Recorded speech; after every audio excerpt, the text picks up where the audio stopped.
engineering, and then returned to Iran to work in its booming construction industry. But when upheaval and turmoil swept his country's plans changed, and he stayed at the University of Iowa until 1989, securing his master's in film and broadcasting, does that ring a bell?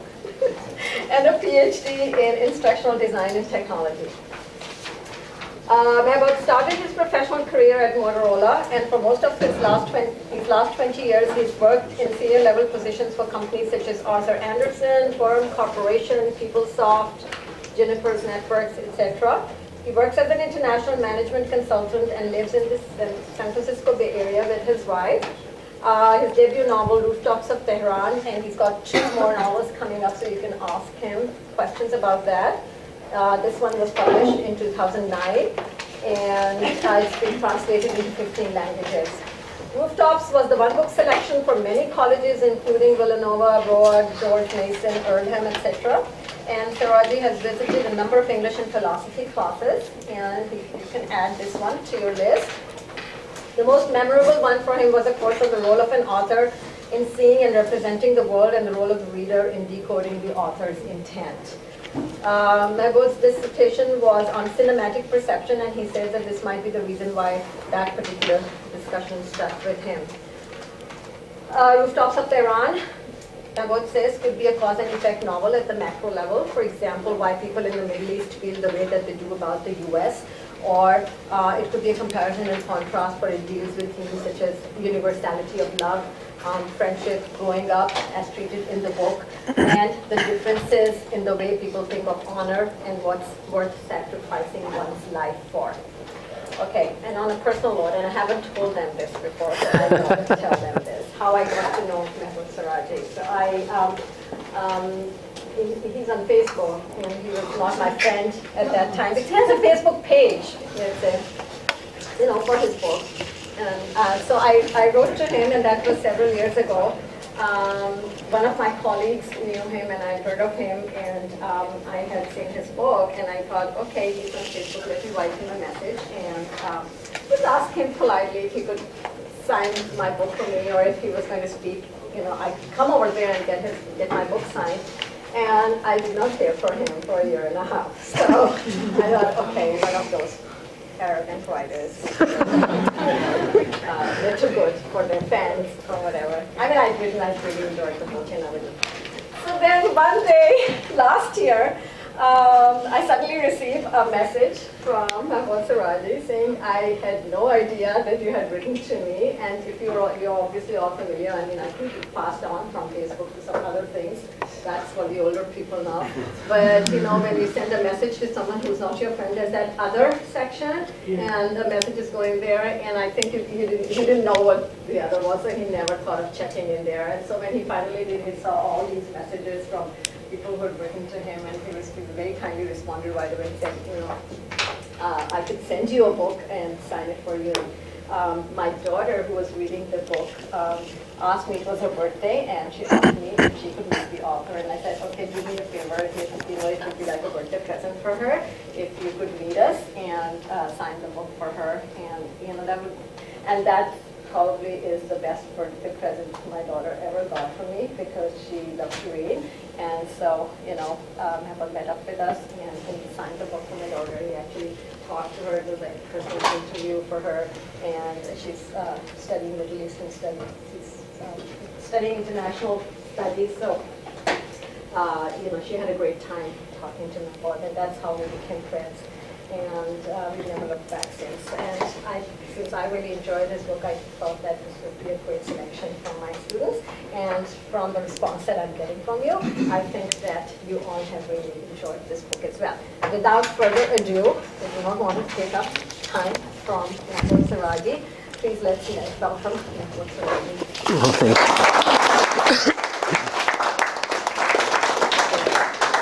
Well, thank you very much. I'm thrilled to be here. I think Dr. Wara and I have done a number of these kinds of things together, so I'm thrilled, and thank you for pushing my book. I appreciate it. we were walking down the walkway there, and we both at the same time said, "My God, it's so wonderful to be in the university environment, seeing all these young, lively, lovely faces." I know you're all just waiting to get out of the university and get into the real world. Believe me, when you get to our ages, you want to go back. It's wonderful. So I hope you cherish these times that you have here at the university.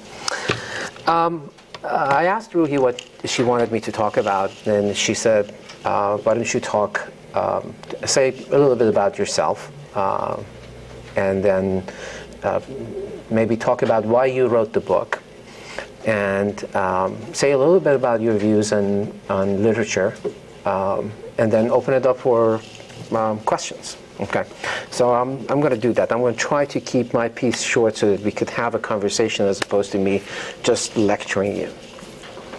As Ruhi said, I was born in Iran in 1956, so I'm definitely sure that I'm older than all of you here. As I say in the book, my father always wanted me to be an engineer and introduced me as Mahbod, my son, the engineer, since I was 5 years old. And I hated math. I hated math with a passion, but I was good at it for some reason. So in Iran, when you are in high school, you have to declare a major, and I majored in mathematics because my dad wanted me to be an engineer. And then most of my young adolescent life was spent probably skipping classes, math classes, and reading Dostoevsky or Gorky or Tolstoy. Or I loved some American writers like Jack London was my most favorite. The very first book I read was Jack London's White Fang, on the same rooftop that's in this book. And I fell in love with it. I thought, what an amazing thing to take a kid from Tehran, Iran, to the wilderness of Alaska and make him feel at home. You know, if somebody could do that, that's magic. And ever since then, I've wanted to be a writer. I wanted to be able to do that, to transform people, take people from one part of the world, that universality that Rui was talking about. You know, make the experiences of human beings come to life. Make the reader experience something that in the course of their normal life they might not ever. You know.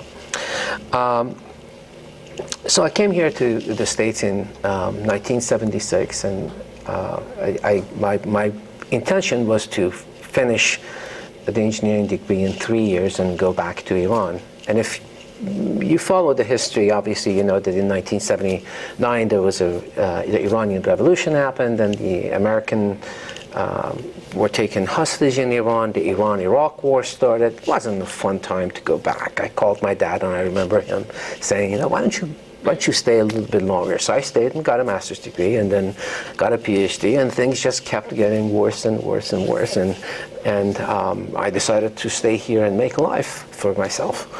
Now, the idea of writing was always in my head, but life sort of gets in the way, you know, and you start doing work in business. I've traveled to probably about 35 different countries in my career. When you start traveling all over the globe, when you start working on consulting with people on how to improve their businesses. I mostly work with big businesses. Life doesn't give you the luxury of sitting down and writing. We were talking about this. Writing is one of the most time-intensive types of endeavors you would ever undertake. It takes time. It takes quite a bit of energy and discipline, and it's a lonely endeavor. You're sitting by your computers. It has a tremendous impact on your family. My poor wife has watched every Law and Order episode there is to watch, and now she's on these other Breaking Bad binge. She goes on these binges, because she's alone, and I'm up there, and I'm of course not seeing any of those shows. So writing is an incredibly lonely kind of an endeavor. Anyway, I wasn't at that time willing to get into writing. But eventually, and this is a question I guess every writer is asked: Why do you write? Why do you subject yourself to that kind of life, to sitting behind a computer for hours on end and writing? I think writers have a hard time explaining why they write, but I think writers maybe unconsciously write about things that are relevant to the reading publics of their eras.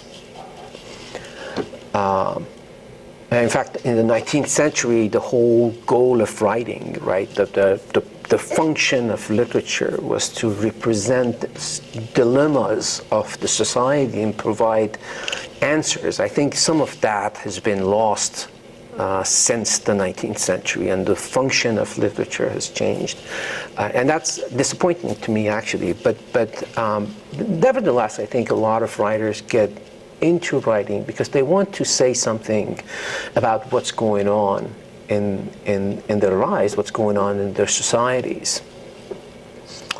And I often ask myself, if I was living in Iran, would I write Rooftops of Tehran? Would I do that? Would that be something that I want to write in living there? And the answer, I've finally come to the realization that I probably would have not, because I wrote Rooftops of Tehran with the aim and intention of changing people's perception of Iran as this grim, stern society where every man wakes up every morning and says 3 Allahu Akbars and then flips a coin on whether today is the day I should blow myself up. And then if no, it's not, then okay, what's the next best thing? Let me go beat the heck out of my wife and kids, and that's how people live. That's the perception. That's the perception of the West, for the most part, of Middle Eastern societies, Middle Eastern way of life, culture, to the extent that we willingly, politicians willingly and intentionally make politically incorrect comments and get away with it. When I was at Evergreen College, I used an example. You probably don't remember, but the first time when Barack Obama was running for president, his opponent, John McCain, was at this town hall meeting in Wisconsin, and a lady stood up and asked him, do you trust Barack Obama? Because I don't, because I think he's an Arab. And McCain grabbed the microphone away and said, no, ma'am, he's not an Arab. He's a good man. He's a good family man. As if being an Arab and being a good family man are kind of mutually exclusive. And I think if he had said that about any other type of a person or religion or nationality, he would have gotten in a lot of trouble. Nobody noticed. In fact, people applauded him for not going there, not calling Barack Obama Barack Hussein Obama, as if having Hussein as your middle name should be a crime that you should be punished for, right? So I wanted to write to change those types of perceptions, to represent life in my country as I had experienced it. I get extremely angry. Ruhi and I talk about this. I've talked about this quite a bit, about how certain writers, I'm not going to name anyone, but certain writers take the most atrocious, most negative characteristics of stereotypical person in the Middle East and turn him into the main character in their books, and represent a one-dimensional character in a culture that's extremely tough to live in. I can think of many writers who make a living doing that, playing to the stereotypes that people have of the people in the Middle East. Women who write the only way that they can be successful, the only way they can be happy is to get out of the Middle East, to get out of that culture, as if relationships are just, I think what you see in this book, I should stop talking about other people's books, I should talk about this. The relationships you see here are multidimensional. It's much deeper, it's more human than what you see, I think, or what you read in certain types of books that represent the Middle Eastern culture. And I think that's the way life is. People are people regardless of where you go. Universal feelings like, love, friendship, family, those are things all of us experience regardless of where you live, where you are. And I sort of wanted to represent that. You see the relationship between Ahmed and Pasha, right? You see the relationship between Ahmed and his father, or his father and Mr. Mehaban, or some of the other people, the aunts, the uncles. Those things exist, but for the most part, what we see out of the literature that comes from writers who come from the Middle East, those things don't seem to exist. It seems like it's all about these negative, horrible things that men can do to people who live around them. And my goal was to sort of get away from that. I think, why that genre, why that way of thinking or that style of writing is popular, I don't know. I put the blame on the writers themselves, but I also put the blame on us as readers. It is easier to accept the world in that form as a dichotomy, just good and bad. And Middle East is bad, and anything associated with bad is good for publishing. And I, in that sense, I think when you mentioned, my best experience from talking to classrooms is what is the role of the reader. And I think an intelligent reader is like an archaeologist, like somebody who through that process of excavation digs deep into a book and try to extract the deep meaning that's hidden in the text.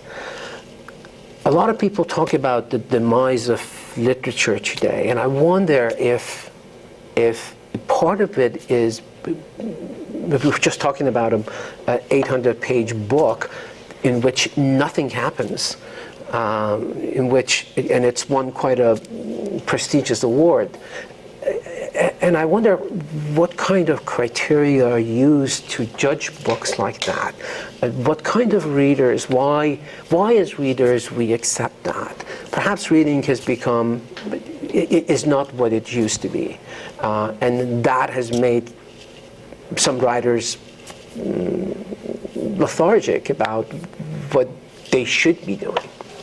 So anyway, that's that I took it where I wasn't intending to take it, but that's where I took it. Anyway, I wrote the book because I wanted to change the perception of people, how people view Iran, what they think of it, how the facts that they have about Iran. Iran, is, for example, is a country of 77 million people. Of the 77 million, 70% are under the age of 30. Of that of that people under the age of 30, 98.8% are literate by world standards.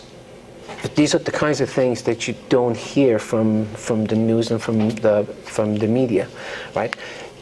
Of that 98.8%, 65% of the university students are actually women. 65%. 70% of students who are in mathematics and physics majors are women. And yet the representation that we get of women in the Middle East or in Iran is very different than that. And we think just because somebody wears a hijab or because they have different cultural values, there must be something wrong with them. And my hope was to write a book that sort of challenges those traditional ways of thinking about the Middle East. All right, so I'll stop there. As I said, I took it someplace where I didn't want to take it. I'll stop there and open this up for a conversation. Hopefully, you have some questions on the book.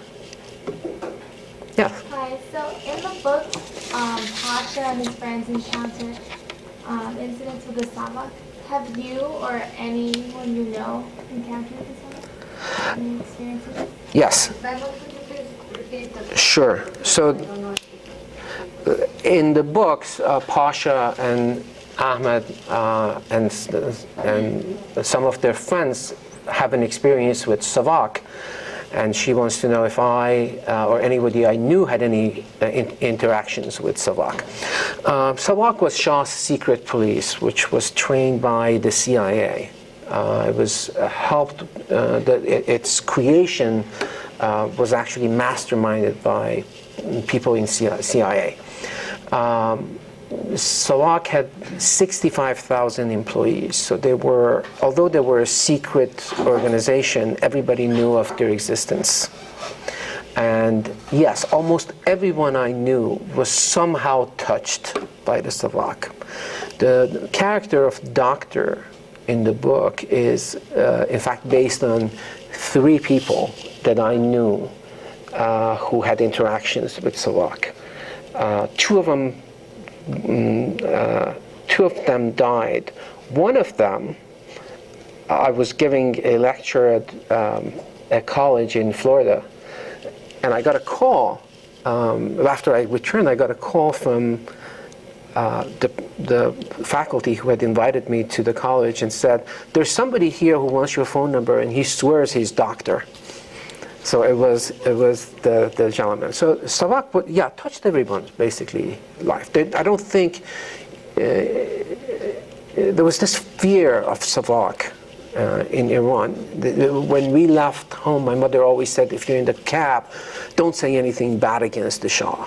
If the driver tried to trick you into saying something negative, don't do it. So there's always this fear of your neighbor or somebody you knew might be a secret agent. Does that answer your question? Mm-hmm. Yeah? Okay. Yes? Do you think that growing up in Iran and being around this a lot made you look at the world a certain way or your country in a certain way? So did living because I lived in Iran, did it change my view of the world and the way I look at the world? Yeah, with the Savak around and having such a presence, I guess. Having the Savak present changed my view of the life in general.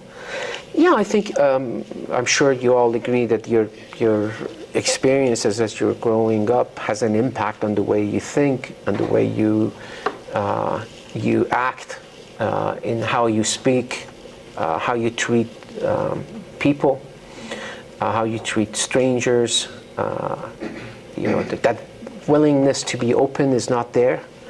That open communication is not there. You beat around the bushes. In fact, the best literature in Iran is the kind of literature that nothing is ever said directly. Everything is indirect. Everything's said in an indirect way. So that's why I was saying, as a reader's role is to dig as deep as they can to understand, to extract the meaning out of the text, because it's not said directly, because you're fearful of saying things directly. But in general, yeah, I think anywhere, your surroundings, your environment has a tremendous impact on how you think. I tell you, living here, so I've lived here since I was 19. It's 38 years now. Twice as many years as I've lived there. And I note that when I go back, they see me differently. I'm a different person. There's certain aspects of the American culture that I have accepted, and that's normal to me now. Whereas to them, they're still living in Iran. They're still. So it's very, very different. Yeah. To what extent were the events that Pasha experienced and that you experienced the same? So are you asking me if this is true? To what extent does the experiences of Pasha similar to mine?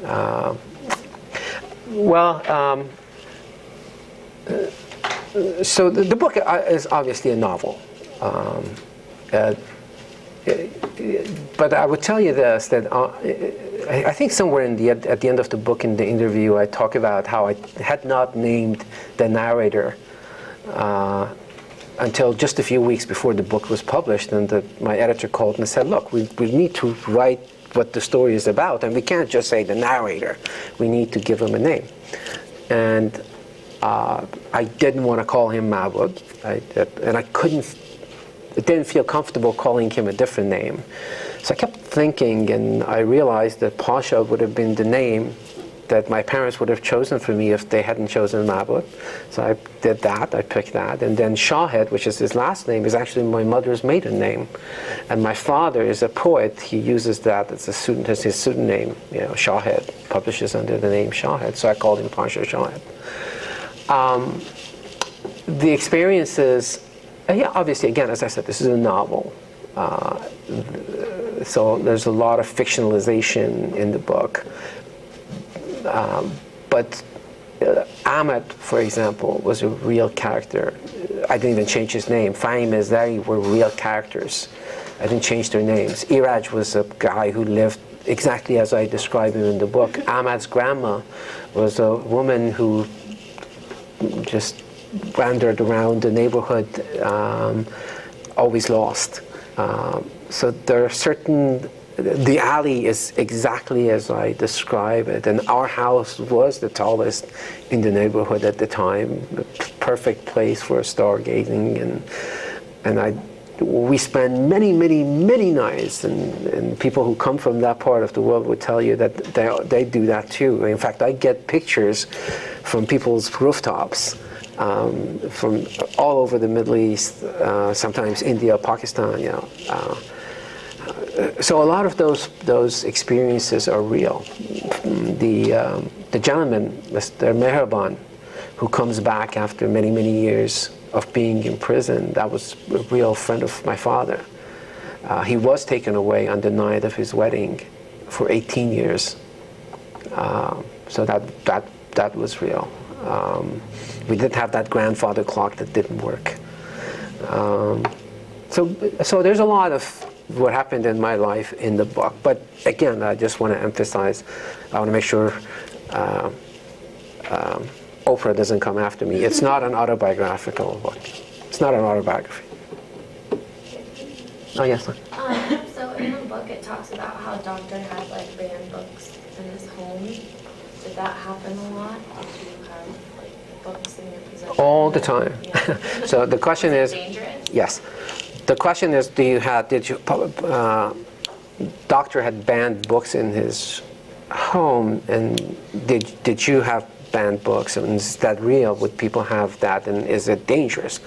And the answer is yes, absolutely. It is dangerous.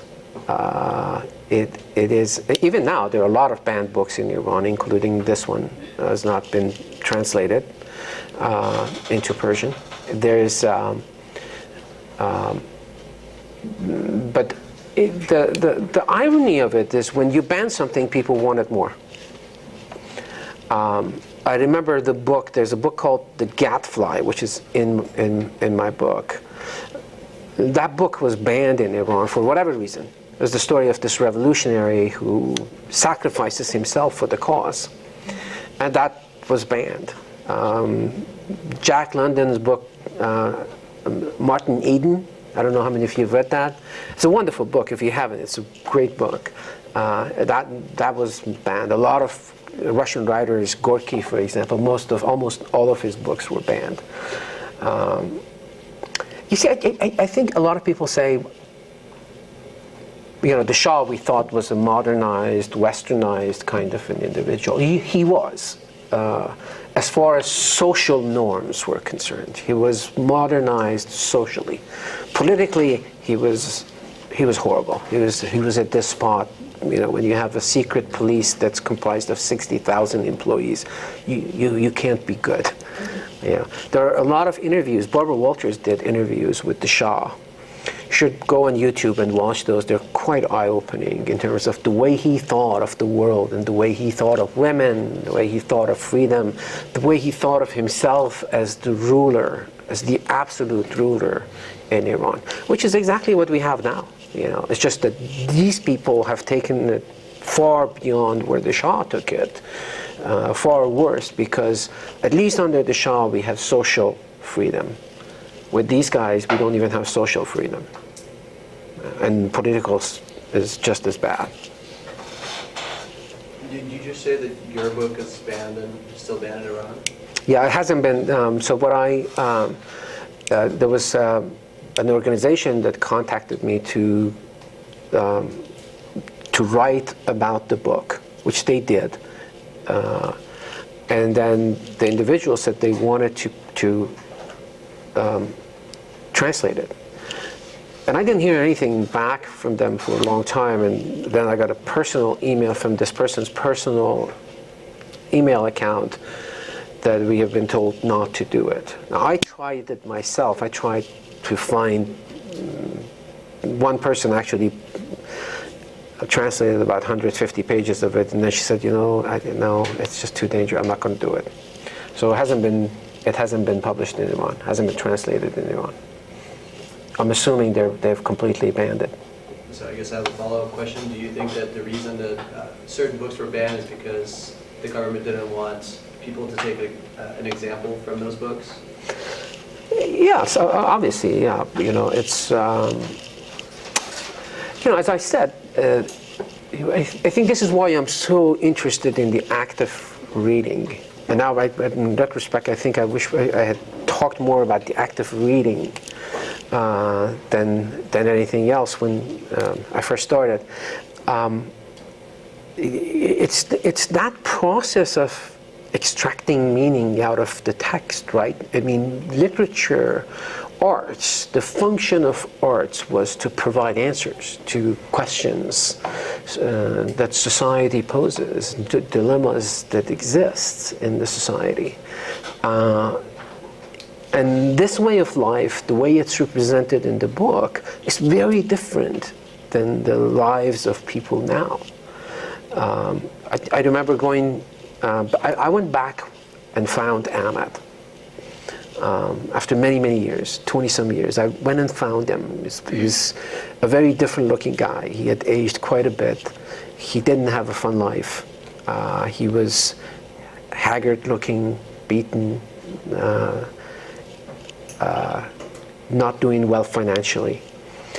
And we were sitting in his room. It was a very, very emotional encounter. At one point, I saw him actually at the hospital where my dad was, but then we went to his house and I was sitting there and I looked at him and I said, "Hey Ahmed, let's go up on the rooftop." And he looked at me, he said, "Why?"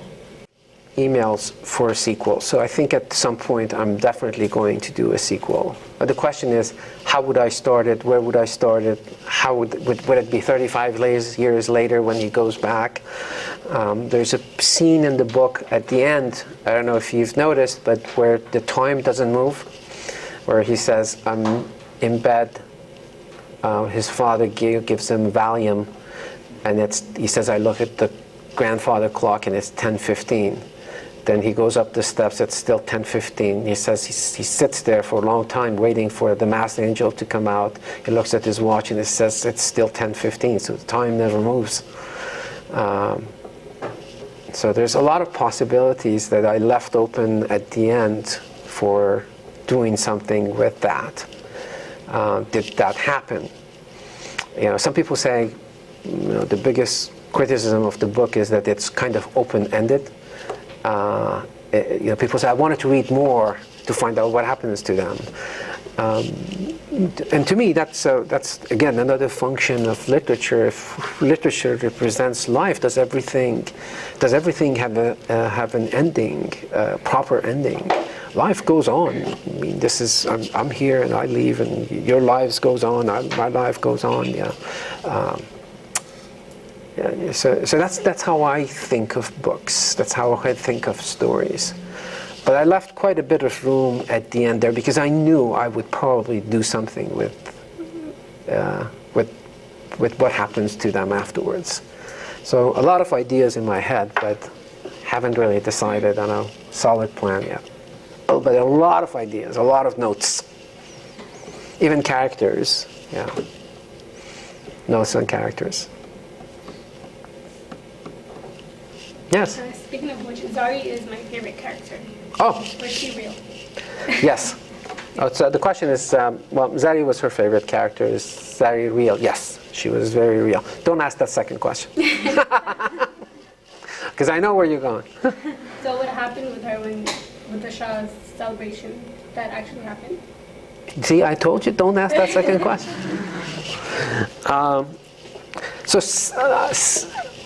Let's say something like that happened.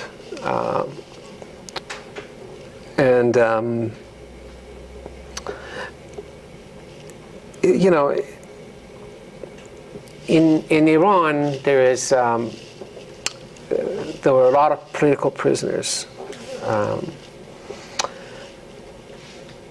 The question is always, people ask, if somebody does something like that,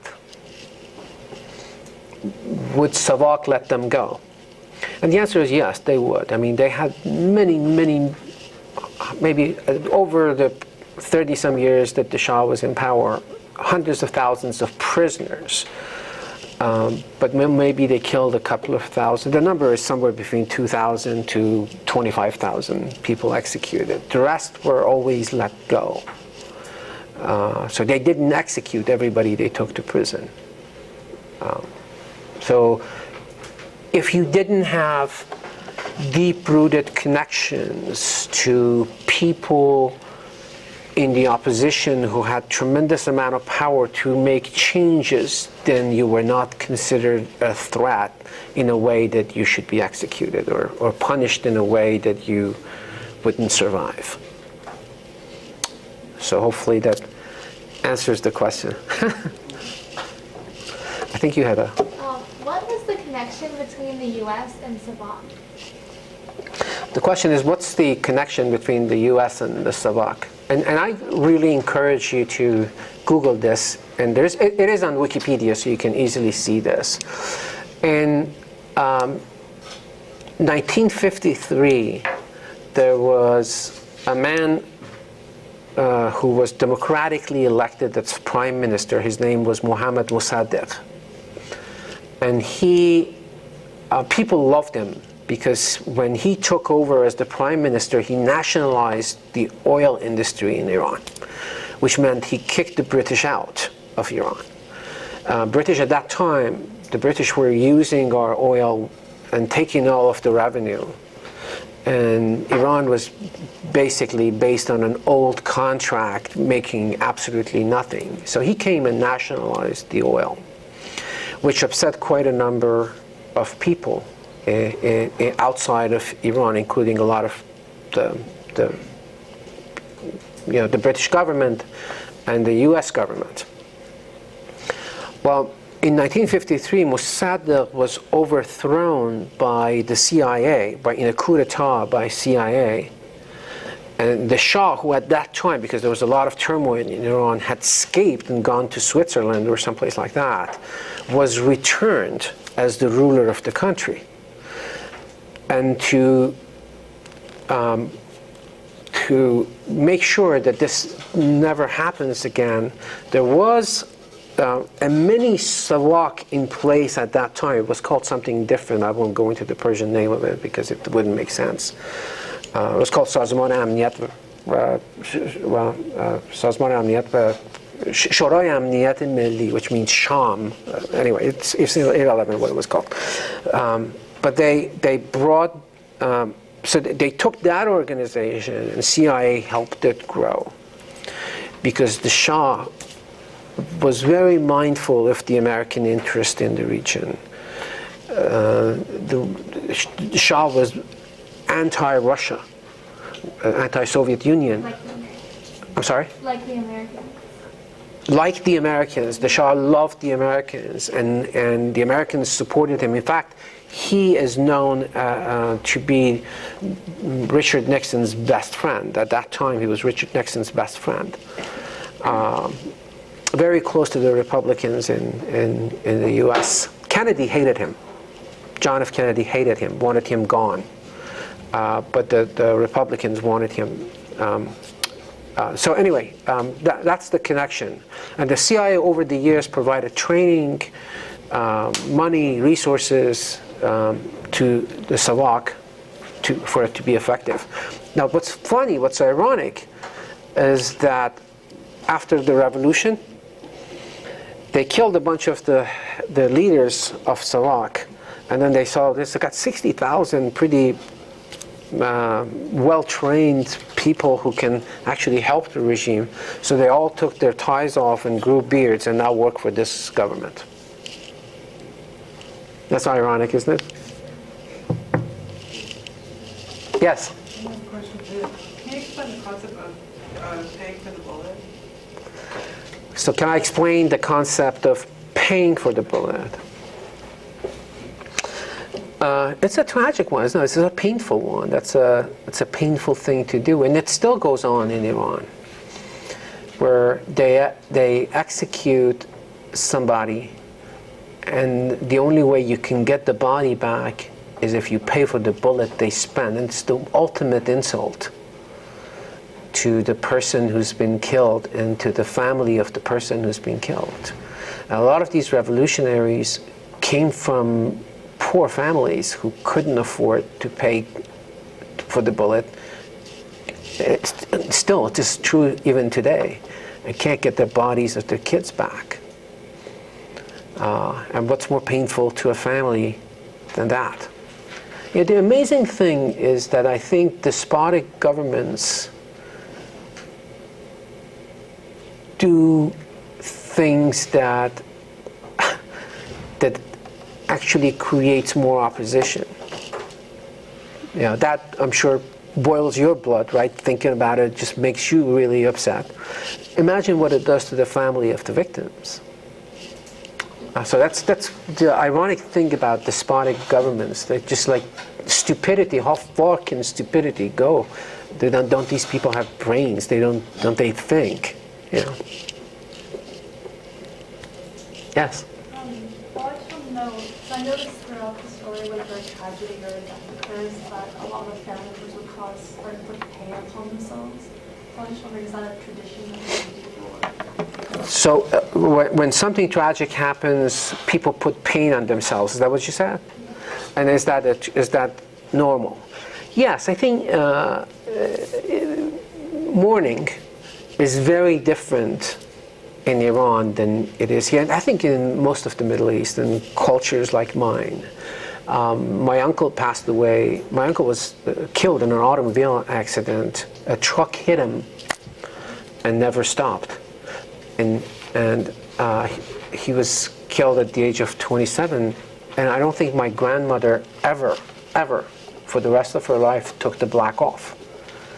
She never, every time we went to his gravesite, she would cry, she would just beat herself, tear her hair. It was horrific. Showing your emotions is well accepted in my culture. And it is actually rude not to show your emotions. I didn't, when my uncle passed away, when he died, was killed, I didn't cry at the funeral. And I got a lecture that you should show your emotions, you should show people that you cared for this individual. So then why is during the doctors, why did they, Pasha and Ahmed, promise each other not to cry? Yeah, well, because it's a sign of being, for them, it was a sign of being men, being stronger, being, taking care of Zari and Fahim, who they knew would be very emotional at that time. That was but they do. The thing is that they do. But it was to show their strength. It was to show that they didn't want to accept doctor's death. I think he says something in there that, he's probably looking at us right now. He's alive. He's looking at us. So why should we cry? I think Ahmed says that. That's one of the scenes, actually, my favorite scenes in the book, where they go to the field, where they go to the cemetery. I remember the moment I was writing that, when Iraj is running behind them in the cab, and then he shows up at the cemetery. It really did something to me as I was writing it. The way I understood that as well was to not show weakness to the Salak. Yeah. Also that, exactly. And she's making a great point, that also it's a way of not showing weakness to the Salak. That, hey, guys, because they knew they were being watched, right? They're being defiant, being, in their minds, being men, being strong, defying Salak. We don't accept his death, sort of, I think. Very good point. Excellent point. What do you want the perception of the Islamic religion to be? What do I want the perception of Islamic religion?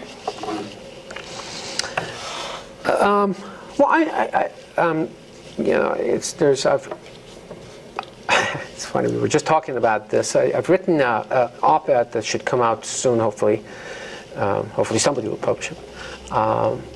And it's just recently this representative from Minnesota, Michelle Bachmann, said she was very disappointed that Barack Obama didn't declare war against Islam, because there is no such thing as moderate Islam. And I wonder, can you declare war against a religion? What would be the objectives of that war? Right? Every war has to have an objective, have a vision.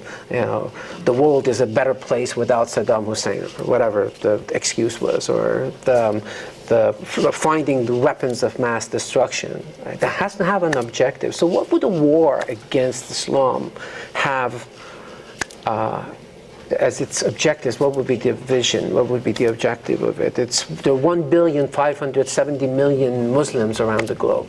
Is it killing them all? Forcing them to convert, sending them to a planet on a galaxy far, far away?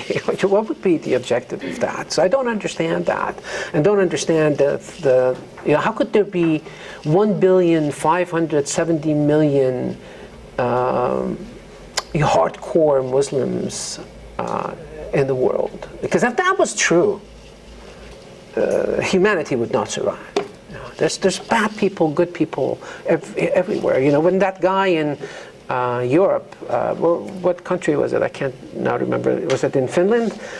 Went into a park and blew up and killed a whole bunch of kids using an automatic gun. Nobody said this was a Christian terrorist. But as soon as something happens, it becomes all of Islam. So I want that to go away. I want that perception to go away. That every time there's, for years, there have been go on my page on Facebook page. Actually, you see a great article there by a gentleman named Juan Cole, and he talks how in the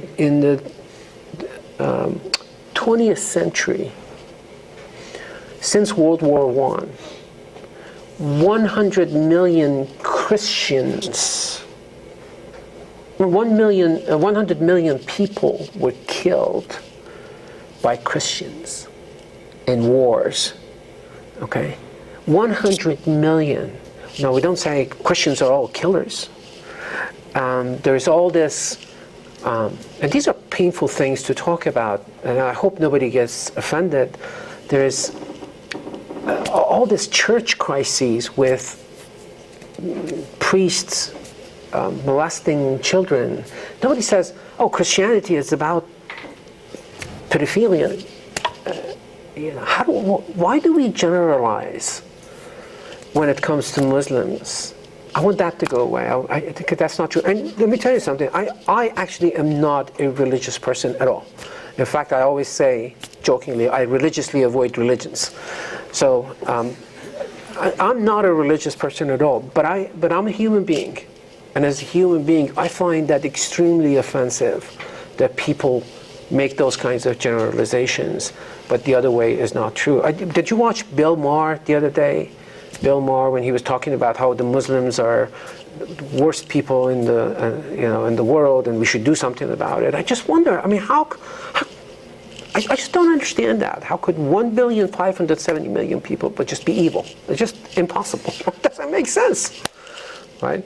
So I want that to go away. I want that perception to go away. We'll take one more question, and then you can send books if you have brought your books that you want. Yes. What is the government like in Iran? What's the government like in Iran now? Horrible. Horrible. Worse than the Shah. A bunch of clergy ruling the country on very old set of rules, policies, or religious beliefs. It's a terrible, terrible government. There is no freedom of press, freedom of speech, a lot of political prisoners, a lot of executions. Socially, people are deprived of their rights. Women are deprived of their rights. But this regime must go. If Iran wants to have a democratic, it wants to be a democratic country, this regime must go. Tell us a little bit about what you're writing next, or what you're publishing. Oh, sure. So the book that's right now under consideration for publication is actually it's based on a true story of a woman who had a very, this is actually a real person too. If you go on YouTube, imagine the female version of Ahmed. Okay, so that's the hero of the second book. But this was a real person in life. And she had a very beautiful woman, very articulate, very smart, very intelligent. She had a 10-year love affair with this world-renowned soccer player in Iran. And one time when the soccer player was away, they found his wife stabbed to death. And obviously they accused her, and she was in jail for quite a long time. For the first 10 or 18 months, I can't remember exactly. She didn't speak, she didn't say a word when she was in prison. And she became just a national sensation, international sensation, because a lot of human rights agencies were writing to the government of Iran to not execute her, to give her a fair trial and everything. So the book is about her, although when I got to the point where she had to go kill somebody, I couldn't do it. So I took a completely different turn and made it my own story. And that's what the book is about. But it's about a lot of, it's about